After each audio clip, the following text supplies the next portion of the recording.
back. In this episode, we're concentrating on the first home buyer. We're looking for the blueprint from dreaming to actually doing. In this episode, we're going to be chatting with Michael O'Malley, mortgage manager from Rate Money Sydney CBD, Andrew Chan, strategic financial planner from Phoenix Private Wealth Management. We're going to be talking with George Coletti, principal accountant from Access Professionals, Daniela Musitano, founder and executive director from Title Space Conveyancing, and myself, investment property advisor, Gianni Musumechi from Leverage Property Advisors. Before we do ask the question, it's important to understand that the content in this podcast is only general in nature. It does not constitute financial, legal, or tax advice, and it's strongly recommended that you seek professional advice that is specific to your situation. So look, that being said, I wanted to ask the question of yourself, Andrew. When I'm a first-home buyer, what logistically is the first step in the process? I've decided that buying a property is my goal. Take us from there. What's the first step? You want to know why you're doing it. So, you know, whether you're going to stay at home and you're going to rent that property out, or whether you're going to move out. And so depending on whether you're renting it out, you'll need less cash flow because naturally you'll have the rental income to help you afford it. But if you're going to move out, you're going to have to understand exactly how much money you're going to set aside. You think about how much money you would have left for your own lifestyle. And you know, financial planning is not just about acquiring assets. Financial planning is about achieving a goal, and that goal would be, say, working towards your retirement, but it's also to saying, what will my situation be like if I introduce this asset into my sphere of wealth? And it will be a reduced living standard. And with that reduced living standard, you know, how old is this young person? Are they going to university? Are they working at the same time, or they're a grad? Whatever it might be, they might not have the money to be able to go on those overseas trips and still afford this property. And so I think these discussions are important to be had with their financial advisor or with whoever is in their circle to say, hey, I understand exactly what I'm signing up for. I've accounted for the stamp duty. I've accounted for the deposit. I've accounted for how much money I'll have, 500, am I prepared to live on $500 a month after all these expenses? And if the answer is yes, and they're disciplined for it, then great.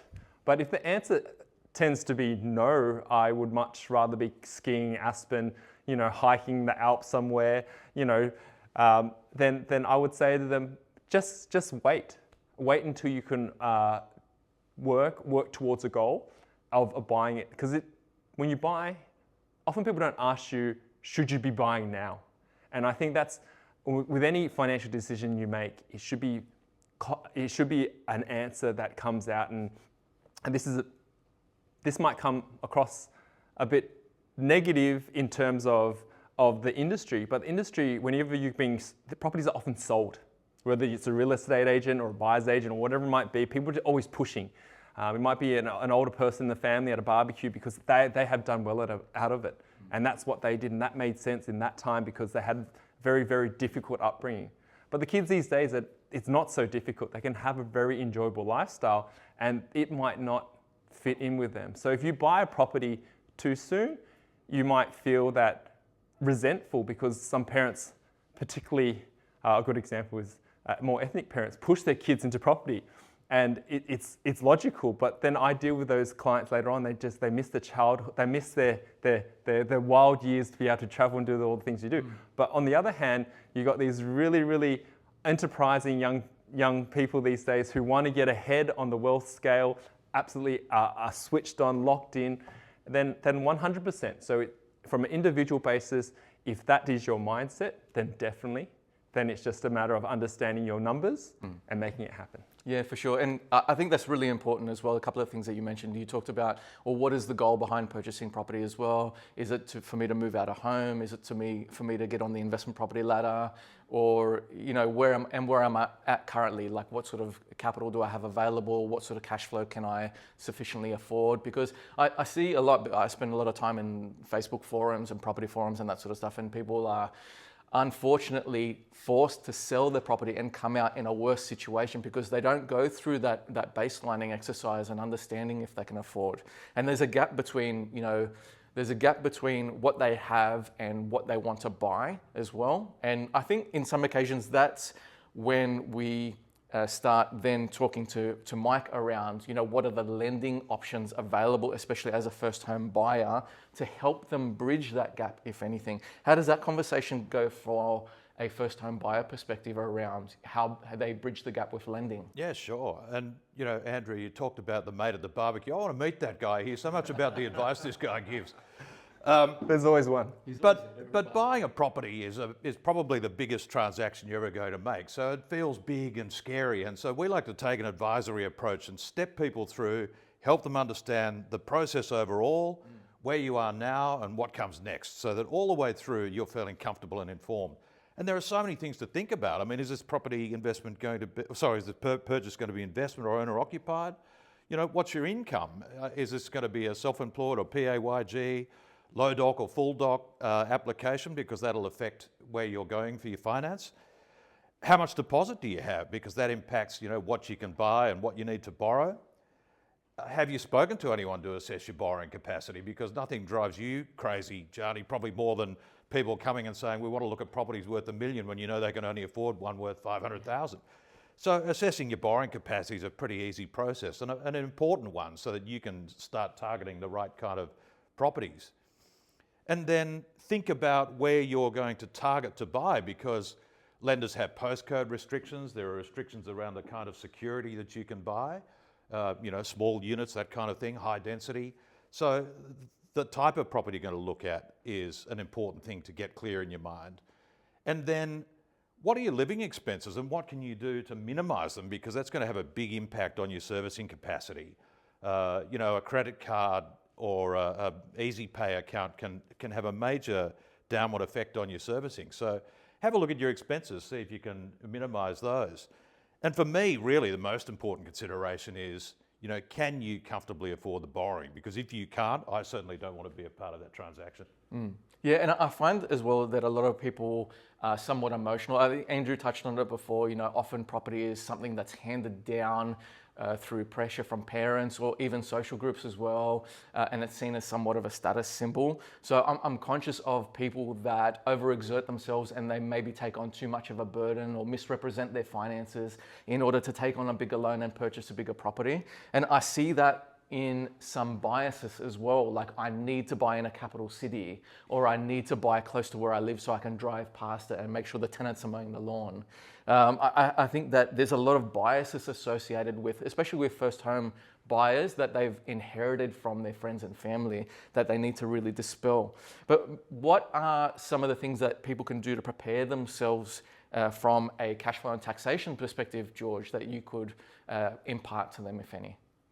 From a taxation, I suppose, perspective, even from a cash flow perspective, it's important that they understand what their position is. Everybody is different. And I think Andrew alluded to it earlier, in that everybody's going to be at a different stage of their lives. Everybody's going to have a different earning capacity.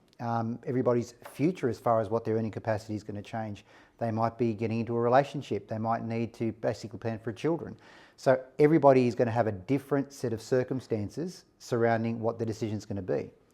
In many cases, it's always better to look at what's the safer position, what should I be pitching my property purchase at, which is why I send them all to you, because we can really pitch it at the right level where they're entering into the property. And sometimes buying a newer property is going to be better because they've got some additional depreciation deductions that they can actually claim, which will offset some of their income. Other times it might be, well, we can't really afford a lot, so they'll go into an older property, higher yield, lower actual entry price. So it really depends, but there are lots of tools that we can use both for planning cash flow and tax to help them through the process. And I think that's all part of the education piece as well, because I know a lot of first-home buyers, typically they haven't had a lot of hands-on experience, and even their friends and family might not have had a lot of hands-on experience. I tell people that the average person maybe only purchases 2 or 3 properties in their lifetime. Nowadays, it's your first home, your family home, maybe a downsizer, maybe an investment property, maybe a holiday home, something along those lines. So look, typically they don't have that much breadth of experience when it comes to purchasing property, and so they don't have the experience associated with that. If any I wanted to ask, what are some of the biggest mistakes that you find first-home buyers make, especially because you hold a lot of hands when it comes to first-home buyers, Daniela? We love first home buyers actually because we can work with them. So I guess the biggest mistake would be not having your financing in place before coming to us, which we luckily don't see that often. And that's why I love working with buyers, first home buyers, because by the time they come to us, they've spoken to their financial planner, accountant, they've got their pre-approval. So when they come to us, they're at that stage, okay, now I can start looking. And I guess my job with first home buyers is just to prepare them for the real estate world, which is quite brutal. And I see, the struggle out there. So luckily, at least the majority of our clients, they come pretty prepared. But as I say, the biggest mistake would not have your financing in place before signing that contract. Yeah, you raise a really good point, Danny. I mean, pre-approvals are easy to get. They generally last for 90 days. You can roll them over. So you've got 6 months worth of confidence knowing that you've got the funds. Because what I often see is, they'll go out and look and then find the property, fall in love with it and come screaming to us for, I need a loan approval, during which time someone else who's got the loan pre-approval has bought the property and it's gone. So it's really important to get the finance in place. The good thing with first home buyers, they don't tend to go to auctions. So we've got that cooling off period where we can then go back to the broker and say, okay, we signed the contract, here it is, let's get to that approval point. And the great reason of getting you involved is because you're literally like the mum holding their hand through the process. So they've got some comfort there because they've got mum looking after them. Well, you don't want me to hold your hand? By all means. I'd rather hold Danny's hand, but Danny's so good. I mean, what you do to get those pest inspections and building inspections, nothing's worse as an advisor when I tell, and say it's investment and you say, don't get emotional, sorry to take a leaf out of your book, George, but it's purely a transaction. And often in our first home, we're ill-equipped to go and make these purchases. But really, if you can't afford to have the help, it's very easy to get emotional. And so you really lean on a good property lawyer like yourself and your team where you have that building inspection. Because when it comes back and I'm dealing with a property that now 5 years down the track has water damage and the waterproofing is insufficient, the car park's flooded, these are all checks and balances. Had they gone to the right professional in the first place, the right conveyancer, the right property lawyer, these things would have been uncovered, or the right buyer's agent who'd done those checks. And then the other flip side to that, I think the other day we saw a situation where the builder uncovered pests like bees in the roof, right? And so imagine you didn't have that pest inspection and you find out the bees have been living there. There was a big nest and all that honey's dripping down the inside of the walls. Talk about a sweet property purchase, but again, It's a good side hustle. Yes. Going back to the fact that first home buyers don't tend to go to auction. Yeah. So I've had many clients coming to me on Monday, I bought a property. And I was like, what? What about the contract review? I was successful at the auction on Saturday. That doesn't tend to happen with first home buyers. So at least we have that time, we have that cooling off period to do the pre-approval, to have the building and pest inspection done, to have the strata inspection done to make sure that, there are no major dramas when it comes to the conveyancing part. So true. I'm sure that's happened to Mike a few times. Oh, hey, I've bought a... Yes, I'm nervous sometimes when I get the calls from Danny, particularly on a Monday morning, because they've been to the auctions, but yeah, we've had it. And we've got lenders, where if I lodged the loan application this morning, if I didn't have at least an initial indication by this afternoon, I'd be calling and going, hey, what's wrong? So they're out there, but you don't want to limit your choices. It's far better to approach it in an orderly way and go to auction with the confidence that the finance is there and you just need to pull the trigger on the inspection. Yeah, I find that a lot of first-time buyers will make certain mistakes, especially around investment property, because it's easy to purchase a property. It's hard to buy a good investment property or investment grade property. And particularly when first-time buyers have the two thoughts in mind. Yes, I want an investment property, but I also want somewhere to live in 2-3 years' time, something along those lines. I sort of say, well, you can't have both. You can't have your cake and eat it too. So you need to pick one or the other. You want to buy your dream home, buy your dream home. You want to buy an investment property, buy an investment property. And so that being said, you need to clearly differentiate and understand truly what are your goals as well. And I see that as one of the biggest mistakes that first-home buyers will make is when they buy based on emotional purchases and they don't have the end in mind as well. Maybe from a tax perspective, I see a lot of first-home buyers when upgrading, they want to understand what happens to their property after that. So maybe if you could give us a bit of a scenario, a bit of a walkthrough, George, around what tax considerations first-home buyers need to take into account as to whether to hold on to their investment or their first home or not when they're upgrading particularly. Absolutely. Generally speaking, the tax considerations are fundamentally keep your records. If I can say nothing else other than keep your records, that is super important.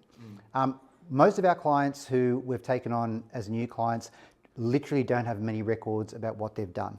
So when they're considering selling the property or making that decision, they don't have enough records for us to ascertain whether or not there were improvements. What were the holding costs during the periods that you were actually in or out of the property? Did you live in it for a period of time? Did you actually rent it for a period of time? Was there a period where you were actually doing some work on it and it was vacant? All of the considerations, because there are literally 5 limbs to capital gains tax cost bases, keep your records. Fundamentally, that's important.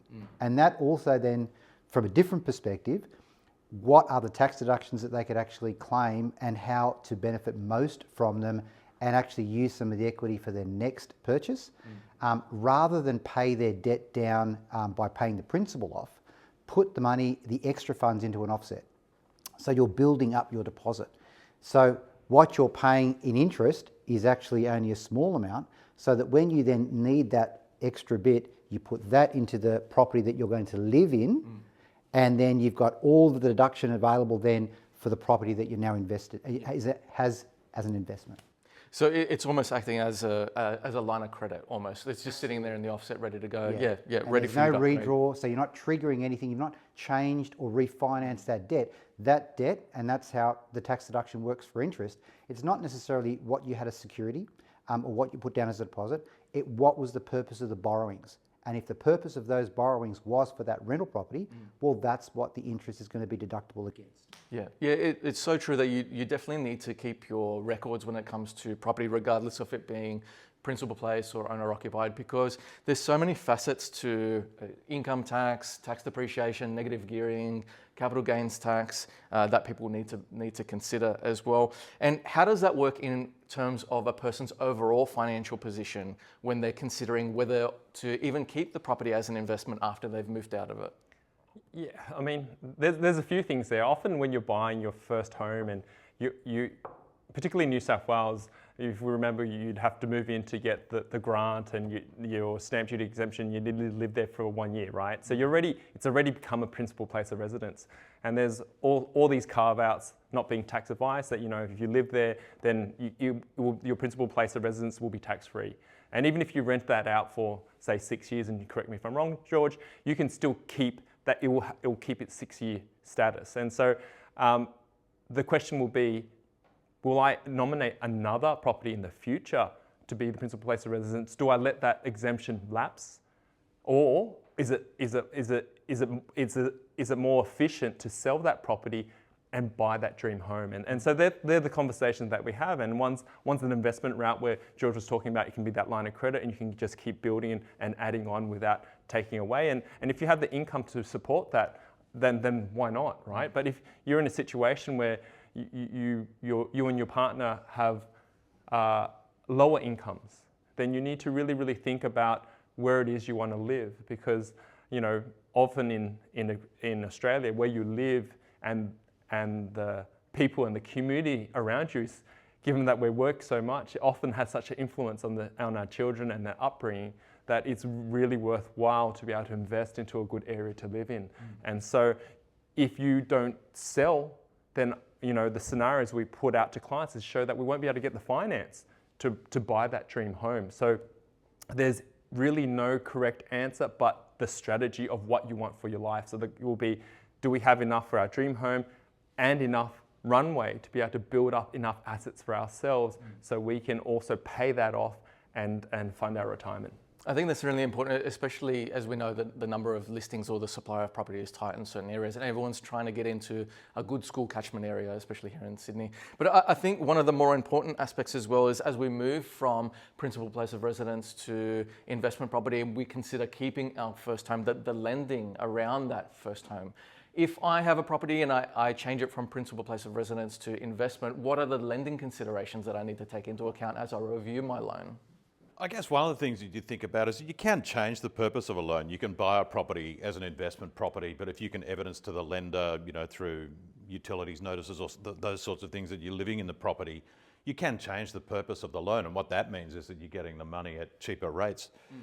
So yeah, I mean, it's worthwhile thinking about how you want to do it. And as you said, George, the purpose of the loan doesn't really impact the borrowing. You can treat it however it needs to be treated from a taxation point of view. So there's some flexibility there.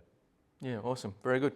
Well, look, that's all the questions I had for you guys. I want to throw it to a bit of a light-hearted, quick fire question. Favorite go-to holiday destination or even a dream holiday destination? I might start with you, George.